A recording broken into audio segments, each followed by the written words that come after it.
How to search location on Instagram map? Let's get straight into it. Open Instagram and follow along. Tap the search icon at the bottom, the magnifying glass.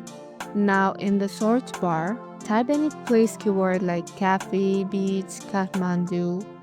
Once you search, you will see tab like account, tags, audio, and places. Tap on place and pick any location from the list. Tap on it. On the location page, you will usually see a map thumbnail or see more option. Tap on it. You are now inside the map. Once you are inside the map, look for the search bar next to your current address zone. Start typing location like city, restaurant, hotel, event spot, and street name. Select the result and Instagram will jump the map straight to that location. If you just saw somewhere cool on the Instagram map, hit like, share and subscribe to our channel and see you in the next video and thank you for watching.